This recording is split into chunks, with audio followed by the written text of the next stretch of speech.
episodes of the Armchair Crew Chief. My name is Jordan. I'm here with Josh, and we're going to be your pilots for the day on a Saturday. Yeah, right. I promise you, we won't hit a truck like the plane flying in the LaGuardia. Yeah, that's crazy. We won't do that. So don't worry about that. So a lot of things have happened since the last time we have talked to you guys. So we'll just go ahead and dive into it. I mean, we have trucks, hosts of our running. He's running on a hot streak. We didn't even talk about that really. Yeah. So host of our comes out and wins his first race. I'm pretty impressed with his celebration too, and I'll give him that. So riding around, stuck in gear, driving, waving at everybody. I think they asked Gregson and they asked Briscoe, and they're like, "Yeah, no, he's got so long of legs that he can do that. Everybody else can't do that without taking the steering wheel off." Yeah. So that was impressive. I'll give him the credit where it's due. So, what did he run into the wall then? Yeah. So he that first kind of like I don't think NASCAR would have liked that too much. Right. So the first time he did it, he's trying to get everything going, he almost like pinched himself against the safer barrier down below. And then he got it going, and then to stop, he slammed into the upper wall to go grab the flag. Yeah. That's the one I was like, oh, NASCAR is not going to like that one. But apparently they were good with the celebration. You run yourself over, they love that. I mean, what's worse, do a backflip and snap your leg, or pinch yourself in between the wall, or just pull a zilch and just fall off the car. Yeah, and break a collarbone.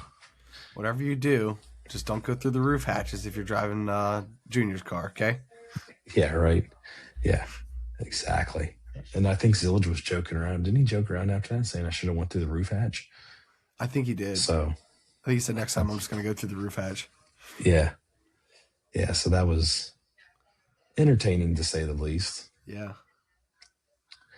So moving on with Hocevar, he was riding the hot hand going to the trucks. So he won at Texas. And I don't have those stats pulled up, but he did win at Texas. Then Honeycutt won last night. So the trucks ran at Watkins Glen last night. And let's see if I can pull up the information here. He was running pretty good. Zillich was a surprise running. Brent Cruz got the pole in the Mobile One Toyota. He did a pretty good job in that first leg of it. Chastain had to start from the back and move his way forward.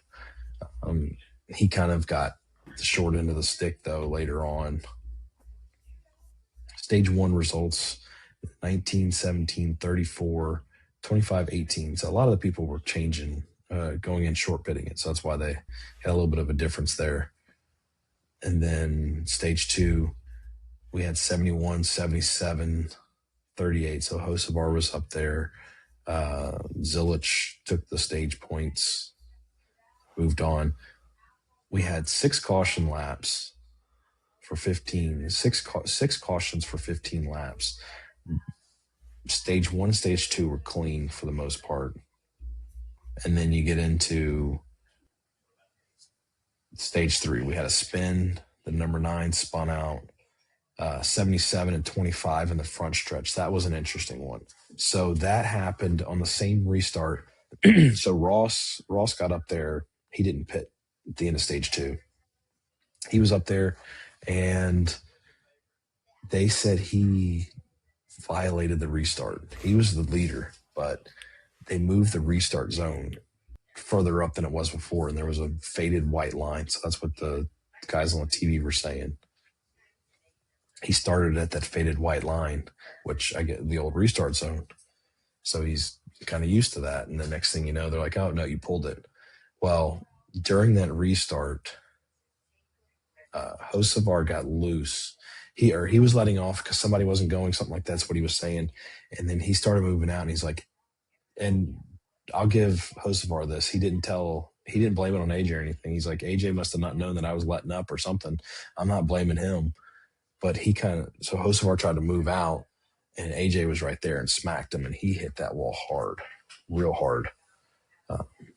So yeah, that was one of those. That was a nasty hit. And then you had another 34, 91, and 81 got into an incident on the front stretch.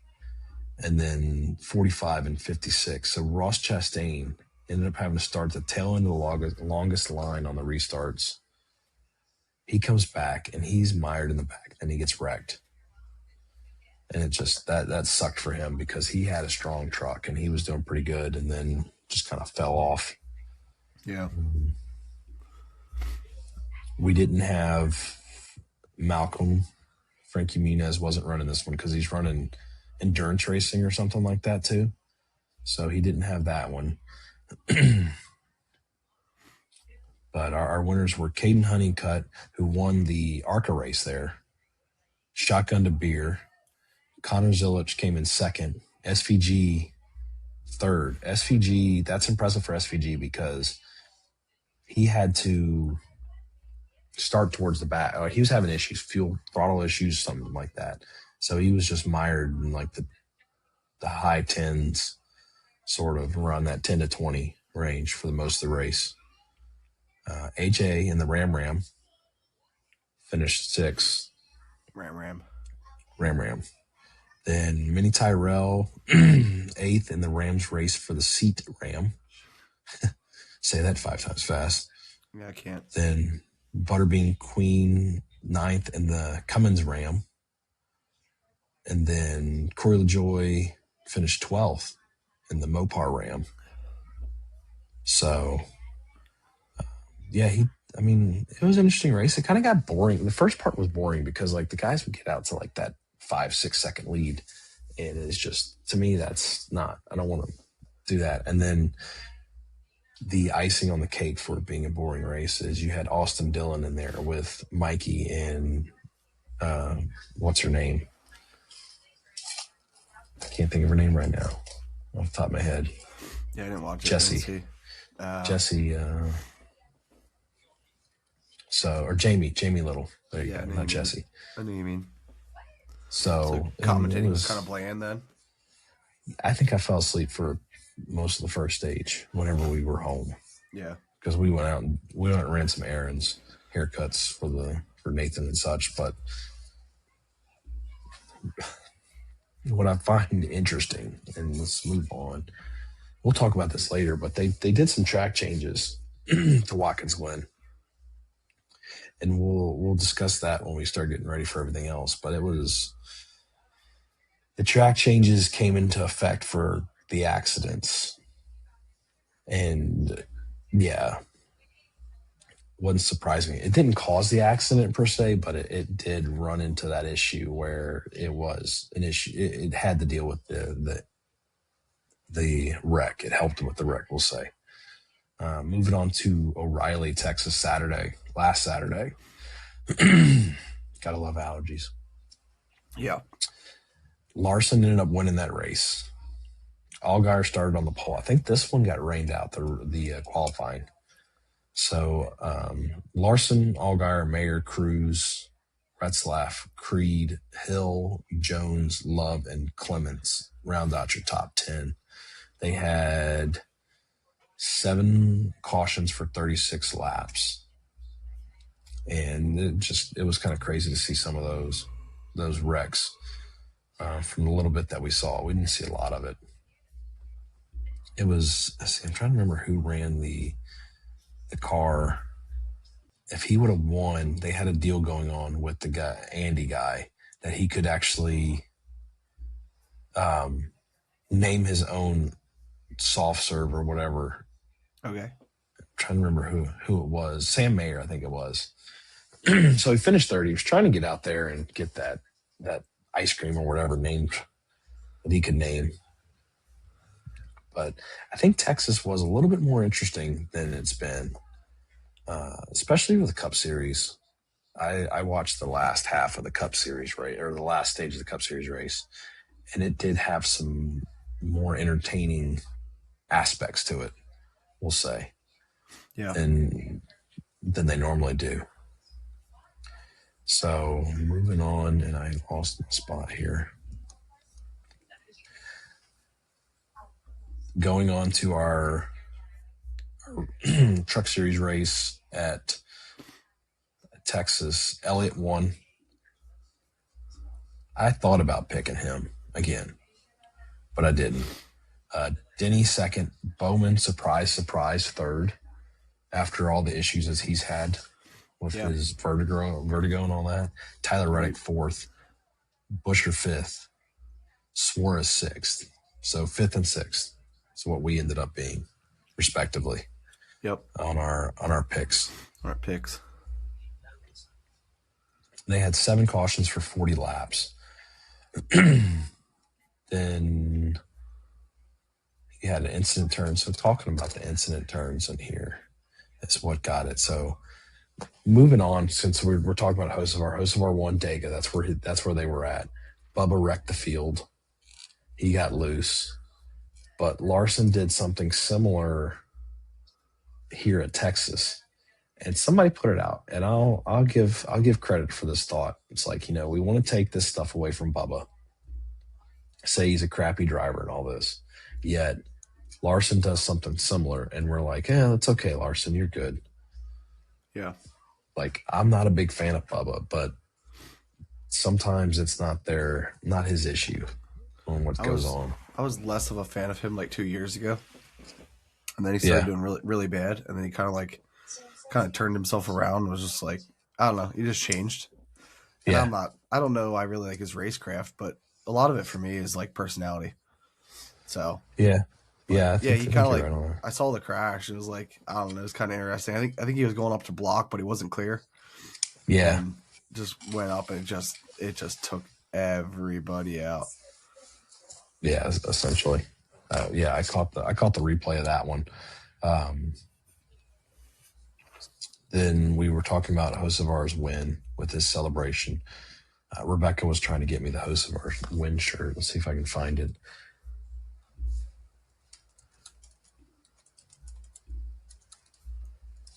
She was going to get this for me as a joke. We don't need that.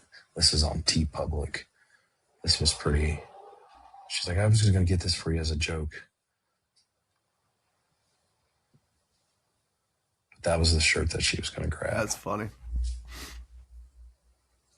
Nice. So, thankfully, she didn't do that. Well, you could have wore it when I wear my Logano shirt. Yeah, right? We could have a joke fest when we're at Pocono. Yeah, Felicity's going to have to bring her sleep shirt that she has. Her Jeff Gordon. Oh. Jeff Gordon. That's even worse. That's her. Yeah. So, yeah, that was the big thing that stuck out of Texas. So the Bell Rex due to Gilliland. So this is at Texas. Hocevar again riding the hot seat. He got the pole at Texas. Bell Rex due to Todd Gilliland. Like, Bell was leading the race and Gilliland got loose in front of him and collected him, which sucks. Denny Hamlin. Elliott beats Hamlin for the win. The 42 spun before the white flag. Now, going on that, the 42 tinfoil hat time real quick. We'll put that on. If Hamlin was winning the race and it wasn't Elliott, would they have thrown the flag? And Elliott was right around there. That's my question. Yeah. I don't know. It makes you wonder.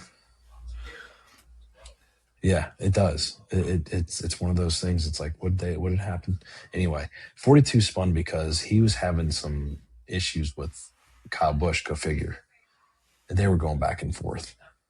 And apparently earlier in the race, and I was watching the replay of it, Ryan Preece ended up taking Ty Gibbs out. And Ty Gibbs comes through, and I don't know if he bumped him or not because I didn't have the audio on, but from what I saw in the videos, he passed him pretty cleanly, like on the low side. And Ryan Preece is getting all in this like upset mood. What the F, this and that. And he just comes out and looked like a clean pass. And then Preece was coming through and he kind of squoze Gibbs up against the wall. And Gibbs got in front of him. and Preece just went and ran in the back of him and just spun him out and caused the caution. So that was a big thing, because moving on to the news with that, RFK is appealing the 25-point penalty and $50,000 fine that Ryan Preece got for that incident. Okay. So it's one of those things that makes you question, why didn't Kyle Busch get anything with John Hunter? Because they still they were still getting into it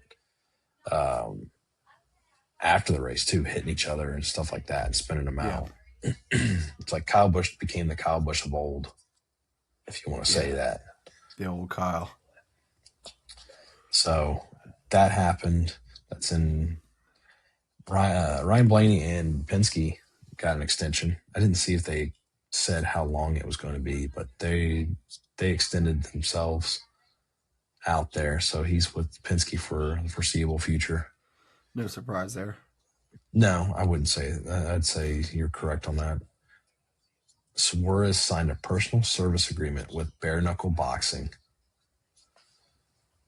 So that, I was trying to figure out what that makes, and then I started reading more about it. And the Bare Knuckle Boxing thing was essentially he's going to make some appearances at Bare Knuckle Boxing events. He's going to invite people to races, I guess, to watch or do that from the pit road area. And then they were talking about it with the fact of, oh, well, the Mexican heritage and wrestling and fighting and things like that with the Mexicans. So that's his big thing that he's got pushed on right now. To me, that means his racing craft is going downhill and he needs to figure out ways to make money. Yeah, I agree with you. I think you're right. He was doing pretty good there for a while. It seemed like he was getting better and better, making some finishes, and then it's like anymore. It's just like, right. He was kind of like working his way to being a top 15 guy, and now it's like, man, where's he at? Like, no, you don't hear anything about him. I think it kind of goes back to, it kind of left an impression on me a while ago. Listened to Harvick's, he was on a podcast and he was like, back in the day, I didn't really always fight because I wanted to fight. He's like, I fight because any news is good news when you're in the news. He's like, you want your name out there. So he's like, you just start trouble and you get in the headlines. And he's like, you get more popularity. He's like, it was all part of a scheme essentially. Yeah. Like a thought process of like, hey, if you're not in the news for your racing, get in the news for something else. Right. So it's kind of like, to me, it kind of screams like, okay, his racing's going downhill and he needs to make himself relevant in some way. So or marketing styles. I could see Spire kind of, falling back saying, did we make a mistake with this guy signing him? Yeah. Speaking of all that stuff in racing craft, I didn't even bring this up, but it was something I thought about. We had, where is he? 17th. He finished 17th in the race. Started 30th. Got to give it to him. SVG at Texas. Yeah. He's been up and down on these courses, which, it is what it is, but he's showing that he's learning it. So I think, as we've said before, I think when he starts picking it up, he's gonna be a dangerous person once he finally gets this whole North America go left all the time thought down. So I don't know that anybody's really surprised by that. It's just he needed time to figure out ovals, and there's so much to it. Right. Yeah, for sure. I think it helps speak a lot to like your everyday watcher that watches and goes, I could do that, I could drive, and then you like bring this guy from supercars that like struggles. Like, this guy was the champ. Like, he left because he was like, there was no competition. It was just like, exactly. And he comes over and it's like, it's tough. There's a lot of aero that people don't realize. It's not just holding the wheel and going in a circle, like, and putting your foot to the floor. I love when guys wear white gloves. I'll always love that because you can see their hands inside the car, and it's like, they're all the time. The car looks perfect, but their hands are just all over the place. Right. Yeah. So there's a lot to oval racing. That pays to also Formula One, who a lot of Formula One drivers are fans.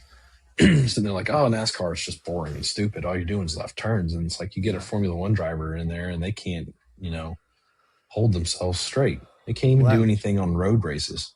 Yeah.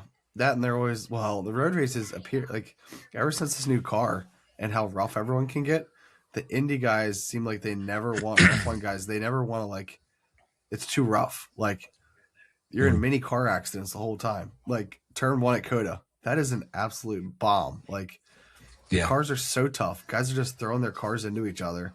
And they always, seems like the interviews always go back to, like, man, it's really rough out there. There's a lot of bumping going on. It's like, they're used to just driving their own race. And the only thing that's rough is maybe if they get up on a track marker, a little bit. But with cup cars and all the carbon they have in them, those things, they slam each other. And it's like, there's no, it's a rough race. Right. It is pretty I've never been on an amateur go-kart course and gotten bumped by another go-kart. That's, that's what it's like in a much larger scale. Right. If I would have had more time this past week, we were talking before we started, I was debating on trying to find one of those go-kart races because we were like 10 minutes away from Pocono, 15 minutes away from Pocono, the track. It's like, let me go find one of these places and let's I forget take a whole bunch of people out there. That indoor place is called that everybody goes to. Yeah. I could find it. It would be a fun place to go. But I was like, let's get a whole bunch of people from work out there. Let's go out and race. Let's have some fun. And then you can go out and drink your beer or whatever, Yeah. But hey, they wanted to go drink beer and sit and talk. I'm like, whatever. You guys can do that. I'm going to sleep. Other news, our last big nugget of news for the NASCAR world. The 2027 schedule got leaked, I should say. I found a link on Facebook. I put it in our stuff, and it's got a big red "Do Not Release" on the bottom. So, highlights that I saw: the Clash is back in Daytona. They're going to be racing at St. Petersburg. So I guess the good positive vibes out of what was going on with the trucks this year. They're going to run St. Petersburg. Yeah. They're off in March 28th. So I guess that's Easter week. They're running Rockingham. That's another big one. Where was something else popped up besides Pocono moved back to July? Oh, it's in June still. No, it's June. Yeah, it's the same. It's essentially the same weekends we got it this year. Yep. Dover has the All-Star race again. Then Montreal, I'm guessing that's that Circuit de Villeneuve or something like that. They're going to be running road course. They've raced there before. Let's see. Back at Shot. And then the other thing that stuck out, they have another off week in August. August 8th is an off week. Huh. And I'm wondering if that is, so that's under Purple. That's Prime, I guess. No, TNT. I'm wondering if that's something to do with the Olympics. But that's that's 27, not, I don't know why there's an off week there. We got 2 off weeks this year, so that was something that stuck out. And then Watkins Glen is moved from a spring / start of summer race to first race in the playoffs. Yeah. Texas is over there too now. Yeah. September. Which that'll be interesting to see what happens with Texas. I mean, they're far enough north in Texas that they shouldn't be affected by any of the storms or weather coming through. It's still going to be hot as heck, though. I mean, September in Texas is still going to be pretty toasty. Yeah. Should we take the month of May off and just hit a quad, start in Texas? Yeah, there you go. Martinsville, Nashville, and then Dover. Yeah, that would be fun. Little road trip home. That would be fun. Got to find some income revenue generators while we do that. Yeah. Pull up on TikTok and Facebook and everything and start streaming stuff. Yeah. That would be wild to do. Either that or even, June wouldn't be too bad either with start off in Michigan, hit Pocono, Montreal. I have to get my passport. Yeah, be done. Too. I got something funny about that we'll talk about after we get through this and move on to our rest of our sports section, other sports section. Yeah. The jibber So moving section. on. Yeah. Moving on to our cup odds. No surprise here. SVG is the overall favorite. Then you got Zilich, Reddick, Seabell, Byron, Elliott, Buescher, and Larson are the top ones. This was coming from Google Gemini. I think it's going to be interesting because this is something I was discussing with earlier. So they're imposing track limits on that one straight that everybody would kind of see if I can even pull it up, and I'll pull it up on a map and show you. I'll just pull up Google Maps. Because it's interesting to see this. So Watkins Glen, the one start, is it this one? One of these, it might be that one there, because that's technically their front stretch. Yeah, there's the bus stop. The S's. So yeah, right here. They're actually, let's see if this will clear up on the video. There it goes. They've imposed, so everybody would come through here and run out here and then come back down. It's fun. It's kind of cool. You see some cars on the track too. So they put tire packs all through here to force people back on the track earlier. And these tire packs are mobile. Tighter. So it's a lot tighter, but it's not a lot. Let's see if I can pull up the YouTube. Good old Cletus.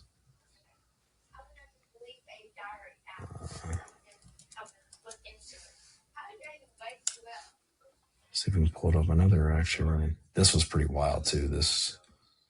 We'll run this real quick and I'll just skim through it. Go through our Young Brent Cruz leading up to the checkered flag for the first time.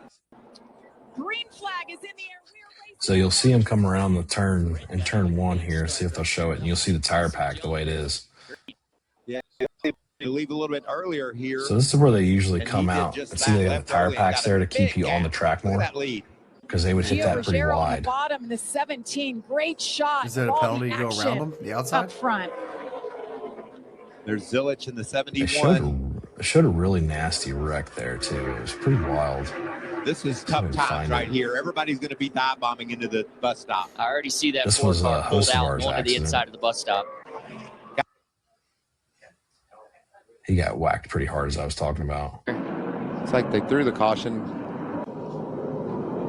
Oh, okay. I think I know what's happening here. The 77, he probably had some wheel spin across the curb over there. And when Austin was completely wrong. When the rear on that, tires start to spin, you try and get back in line. It's going to be tough here. AJ's right there. See if he gets his left rear on that. Yeah. See how he just hung right there? Yeah, the tires just couldn't get going forward. AJ's so here comes that wreck I was telling you about. Look at Caden Honeycutt, guys. Poke to the outside. 3 wide. They lock him up. That's Brent Cruz there. Zilich locks it up. Look at Gio. Gio's going to have a great position. They just start punting the tire packs. Lane Riggs. The tire barrier goes flying. Trucks wrecked and sideways behind him. Caution. What a call, JP. So, is out. That was an easy one, Austin. What's it, my time? That's going to be interesting tomorrow for Cups, I think. And did you look at rule set? Like, can you go out and around them? Is there a penalty for that? So somebody went out and around them, and it wasn't a penalty if they didn't advance a spot, like they were avoiding a wreck. So they went around them because they were avoiding a wreck. Kind of like the bottom line on an oval. Like you can't pass people. You can go down below, but you can't make advancement. Right, or like at the Rover or anything like that. When you go through the bus stop, if you totally miss the bus stop, if you slow down enough and you don't gain any spots, I think it's similar to that. How interesting. So, well, that'll be exciting to see. Yeah, I think we're going to see those tire packs move quite a bit tomorrow. Oh yeah. In this race. How's the reset process like after that crash? How long did it take to get everything? It didn't take too long. Ready. Good. No, I don't think it took too long. Nice. The biggest cleanup they had was at the end of stage 2. I think they had the pickup. You saw the thumbnail that they had. They had to clean that out because they had the splitter get tore off of that one truck. I mean, I didn't see any red flags.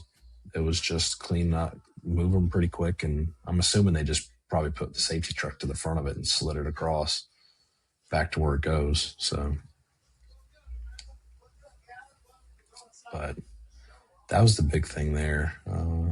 Let's see. Move on. It's time to move it on to everybody's favorite section.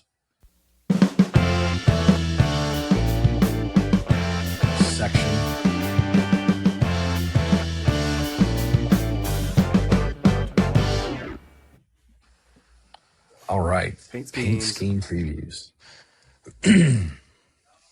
Slightly patriotic looks to a couple of these. I see. Yeah, there were. Yep. Good old Busch apple there. I kind of like this one with the wrench on it. That wrench sitting right there. That was pretty cool. I didn't pick it, but I did like it a lot. Okay. Nothing new there. Frank's Red Hot with Long John Silver's. This is your favorite by far. I know that.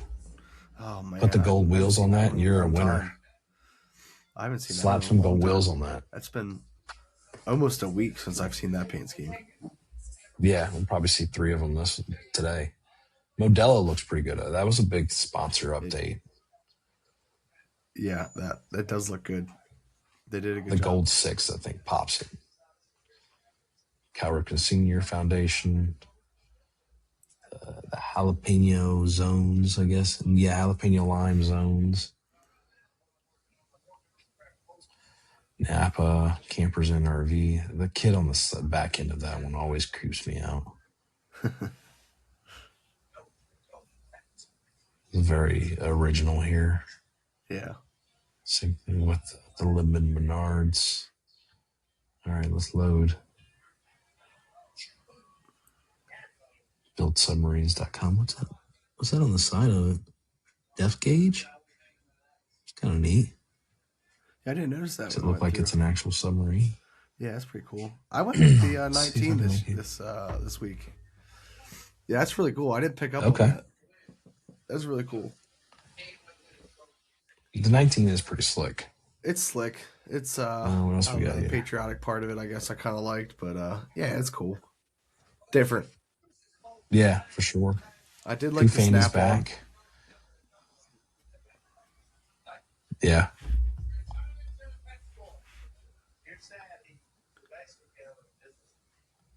Monster Energy, Aaron's, Lucky Dog. Stilling looks the same. Pie Barker looks the same. Dollar Tree. That one's pretty slick. I know he's run some of his more bad. Yeah, he's had stuff similar like that before. I like these ones are always hard because like they look so much better in person than they do on these little graphics. Yeah. Right. I do like RAM self-storage. Jordan marketing though. Yeah, I'd agree with that. That one looks pretty nice there. It does, but you know, I'm biased. I like all the wear cars. Yeah. I think it's the gold wheels. I didn't know I was a gold wheel guy until like this year, and then I was like, oh, okay. I'm surprised you haven't gotten gold wheels for the Jeep yet. Yeah, I would. Southern Tier Security. Gold Bowling. Spectrum with the Chili's logo. Gotta go ride the Dente. Superfile. What has O'Reilly's got? Anything special in O'Reilly's that caught your eye? Yeah, I did. Got one. The 5-1 when we get there. Okay. There was a couple that looked pretty cool. I thought. The smoke on the Arby's for the slower Yeah, I picked smoked. that one before. I liked that one. Oh, there you go. It was so original. Oh man. Wix Filters, Menards, save big money at Menards. We'll get through these fairly quick here. Nothing's really like sticking. The 45 looks pretty nice. That's Sunoco paint scheme. Yeah, it's like retro. This was my pick. There you go. I don't know. Another patriotic one. I just thought it was pretty nice. I don't know. It's cool. It's eye catchy. Josh is going America 250 this week. I know. It's not even July yet. What am I doing? I'm blowing it early. Oh yeah, that's the beauty there too. Oh wow. My goodness. I don't know if I've seen that like exact layout before. You know, the kicker with this, the only thing I would say, if you're gonna run, Hendrick Carr's gonna run. Now I get Raja's a Hendrick guy, and so is Day. They need to be on the same team. If you're gonna run Hendrick Cars, run it like IndyCar does or Formula One, like the same paint scheme for your team. Yeah. I just wish they would revamp it. Like it's just like it's so much of the same. It's lost its marketing punch. Like it's boring. I'll give Raja's some credit because he does have some color changes. Like he had a fluorescent color at Texas or when he runs the 32 for Jordan Anderson Racing. Okay. He's got like a fluorescent color in his accents, and like where the red is. His are a little bit more. They're different. Yeah. It's still though the same old song and dance. So, and then the trucks that were out there. Yeah, I didn't go patriotic on this one. Ram, Cummins Ram. The old 4.5 on this one for me. So when we get there. Okay. Cummins Ram. They're gonna have like Sheep Ram, Ford Ram. Who knows? Declaration of Deal Sales Event Ram. That one's at least okay. First Auto Cruise, Delphi. There's the Ram. Ram.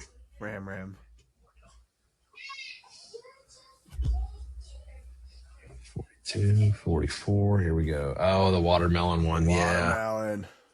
That is his paint scheme du jour when he runs trucks. I feel like that probably looks pretty cool in person. Yeah, I would have to say. I hope so. Yeah, got the seeds on the hood there. Yeah. I think the protect your melon catch line was classic too. Yeah. Yeah, I like that they run that. His brother ran that protect your melon too as well. Okay. Whenever he would run. I guess he ran trucks too. So that's the stuff that he ran. Let's see. Moving on here. Let's see what we got. All right. Texas, I kind of covered on it a little bit going over the results. I didn't do the averages yet, but 2 races ago, our average was 12.25 for you. I was 9.5. Moving on to Talladega, since we didn't talk about Talladega. Your pick, Cindric, was 8th. And then I had Ricky at 4th. Then moving on to Texas, Buscher 5th, and Suarez 6th. So we're picking, plus or minus 4 spots from each other. So I'll let you go first this time since I kind of picked. Oof. I had 2 in mind, and I wasn't sure which one you were going to pick. I bet you it's not even one that you thought of. What you're picking? Yeah, well, yeah, I was in between 2 of them. I'm actually, never mind. I'm going to take that statement back. Let's see who you got. I'm going to go with Elliott. Okay. All right. I was between him and Reddick. Because I think I didn't use him yet. Although I should have, because he's won half the races so far. No, I picked Elliott whenever he won back in Martinsville. Yeah. I was saying I should have picked more. That was the only. Oh, yeah, you got Elliott. Yeah, there in Martinsville. I was saying I should have picked Reddick more. He's won half the races. I am going with kind of a shot in the dark, but not so much on road racing. You saw it pop up? That's a good pick. Yeah, Michael McDowell. And he's sponsored by the race. Yeah, there you go. That should get extra points for that one. It should. could see him pulling it through. We'll see what happens. I could see him pulling it through though. I guess it won't help at all. Yeah, never mind. I was going to give you a +1 position for our averages because he's sponsored by the race, but if he wins, it's kind of a mute point. So yeah, he got 0th. 0th, yeah, 0th. So, moving on, sports. Hockey's been going rough and wild. Yep. Yeah, it has been. We won't even cover that one yet. How about Montreal destroying Buffalo last night? You're muted. You're muted when you're talking. This is like a good old Teams meeting. Yeah. Well, I was coughing and stuff, so I didn't want to be blowing up my microphone. I didn't see last night's updates, see what was going on. So Montreal came back hot, huh? Oh yeah, I'm gonna pull it up right now. So we were talking about it earlier. They have been on a heater. See why aren't you showing me the score? There we go. They won 5-1 last night. Oh yeah, that's like a Flyers score there. Yeah, Vegas came back and took the lead again in their series. They're up 2-1.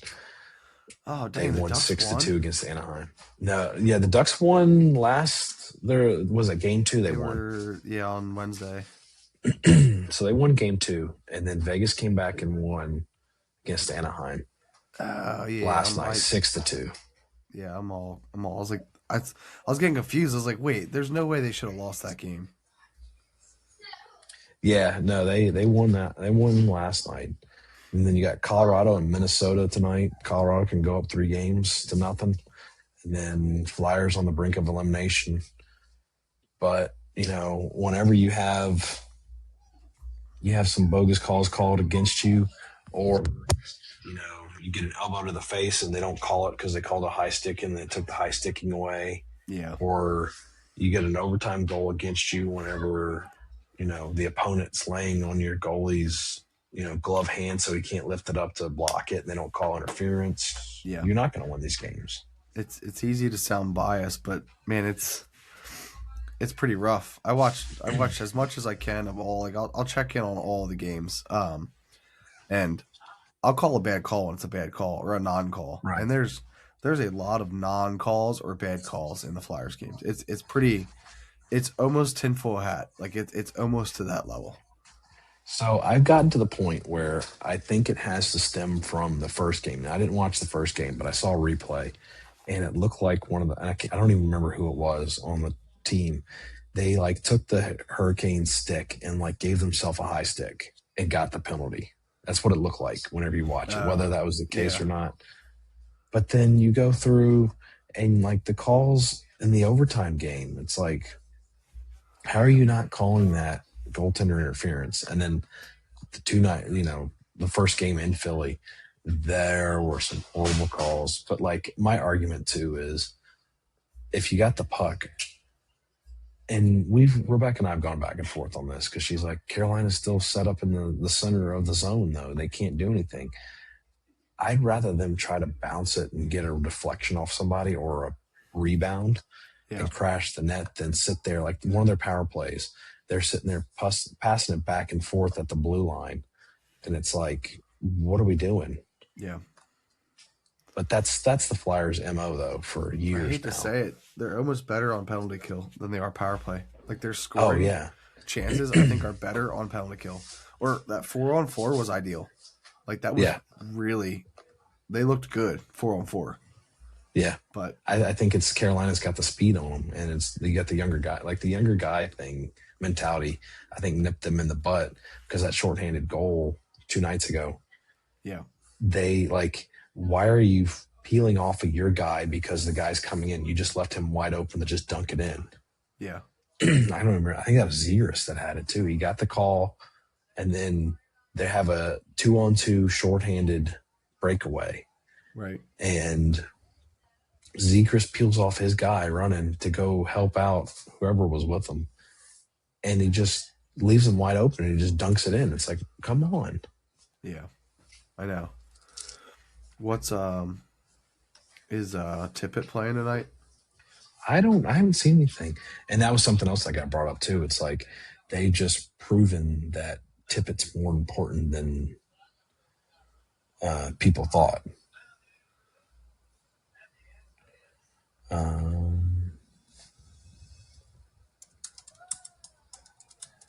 Is Tippett playing tonight? Nope. He's out for game 4 due to undisclosed injury. But this is something that kind of frustrating Flyers fans that I've seen, especially on the Facebook groups, because they're like, I just saw a video of him skating and shooting in practice, and he's not playing. He's scratched again. Yeah, like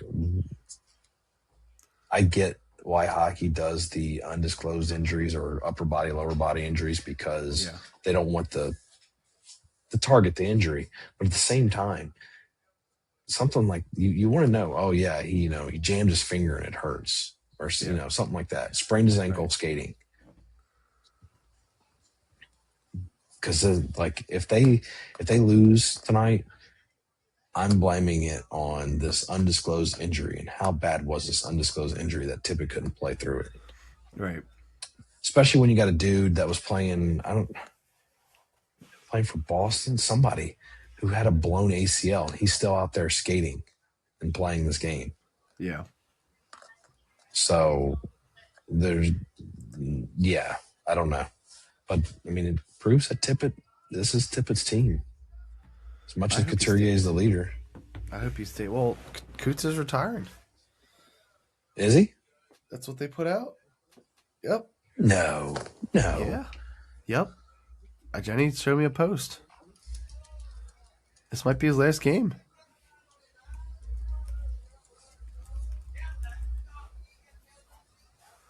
Looking that up.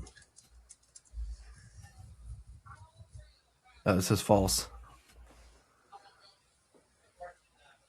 Yeah, I don't know where she saw it. She showed me it something. Yeah, on April 1st. I just saw a Threads thing from April 1st. Flyer Sean Couturier has announced his retirement for the NHL. Jeez. There you go. This is why I don't have the internet. She showed me this stuff. Shout out to Jenny. Yeah, it probably was this one too. Let's see if I can. Yeah, that's what it looked like. Yeah. But this was just like this week. Someone must have reposted it. 4/1/26. Got her. It got her good. Yeah, it did. That's funny. Yeah, because I was going to through 2029. Yeah, I was going to have to send you some. He's been playing really well. Yeah, he has. Let's see, when's Owen Tippett's contract over with? Oh, he's still here for a while. No, he signed an 8-year, $49.6 million extension in 2024. So he's a Flyer until 2031-32. So interesting. We shall see. Yeah. Because, I mean, if that was going to be the case of what you said, I was going to have to Venmo you some money because I still haven't been able to find one of them jerseys yet. What jerseys? The Couturier jersey. Oh yeah. I gotta find one with a C on it. A couple weeks ago I got one. It's the reverse retro 2.0 jersey. It's like the black Adidas with mainly white and then the orange. Like, oh yeah, I like that. I got a John LeClaire one of those. So I mean, obviously he never wore that jersey, but that's my guy. I like the vintage guys. You know, it's because you can't ever go wrong. So. Well, it's funny because my first Flyers jersey that I have, the number's retired, but it's not the guy who retired the number. It's Darian Hatcher. Okay. Was that 27? Or 2. Oh, he's a 2. Okay. Yeah. But like, I'm a Gostisbehere guy. That's the thing is like, I liked Gostisbehere. I think Philly ruined him and he's getting to, like, I am not rooting for him now, but at the same time, I like him. Yeah. He's a good player. it's crazy with all that. And then she was a Giroux person. I mean, we still have a Claude Giroux jersey signed, autographed, hanging in the closet. I got a frame. I mean, that's how Claude was named. That's his namesake. So but she likes Couturier. Nathan, when he was a baby, he had a baby Couturier jersey because we called him the Toothless Wonder. That's funny. And I gotta find her that jersey. I want to find a Flyers rope hat with Gritty on it or something. I don't know. I haven't been able to find anything. I bought a polo on Marketplace, a Flyers polo, for $5.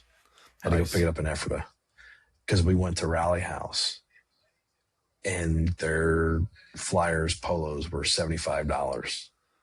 And I wasn't spending that money for that. Yeah. Did you wear it golf? No way. No, I wore it Wednesday. Okay. What did I wear golfing? I don't even know what I wore. I don't even remember what I wore at golf. Maybe I did. No, I didn't. Did I? You got me second guessing myself. Maybe I did wear it playing golf. Oh man. I don't recall. I don't even. That's fine. It was a rough week. You don't even remember what you did. No, I don't. I don't remember what I wore. Well, email conference. Yeah, it was. You should have printed up a T-shirt that just said this should have been an email. I'm gonna make some of those. I applied. Make a polo that has it as your name, like your name patch. Just say this should have been an email. Right. I know I wore like a Stormers long sleeve hooded shirt in the car driving up there, and then I changed and I put on a polo, and I don't even know what polo it was, but I put something on. I think I wore that Wednesday though, the Flyers polo Wednesday, because I was like, I'm gonna wear this. Brought my hoodie because it was slightly cold up there. And the air conditioning, they ran the freaking air conditioning in there, and it was like, holy moly, penguins were comfortable. Like 60 degrees out plus air conditioning. Yeah, exactly. So, but I think that's about it. Who we think the Flyers are going to pull it off tonight? No. Going to watch Carolina celebrate. Yeah. Sorry, as long as that big guy Miller, as long as something happens to him, that's all I care about. You know, they got a lot of black guys on their team. So they got Miller. Or natives. I guess they're more natives. They might be more like native Canadians. Yeah, I don't know where Miller is. Miller might be Canadian. I didn't realize how big Jordan Stahl is. Yeah. He's huge. Well, that, totally different sport, but we were sitting there watching some replays from last night. And this dude, I think he plays for Milwaukee. He had at least 10 plus pitches over 100 miles an hour. Wow. Dude's 6'7". Yeah. He was huge. And so it's one of those, it's just like, it was crazy. It's crazy to see that going on. And I mean, that's like Vladar is so stinking tall. I was listening to the radio, and when his mask got popped off, I guess on game 2, they were saying, his mask comes off.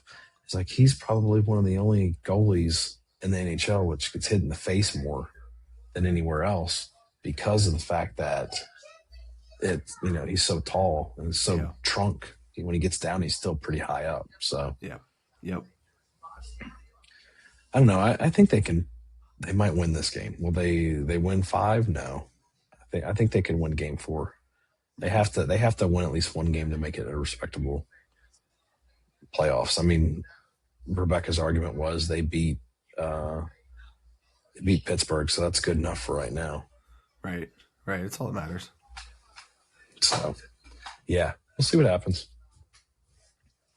But I think on that note, we'll be able to close this out and see you guys next week. Hopefully, at a more reasonable time.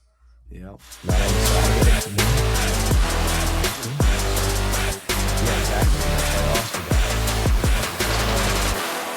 Everything going on. So we'll see you guys next time. Yep. See ya. Yeah.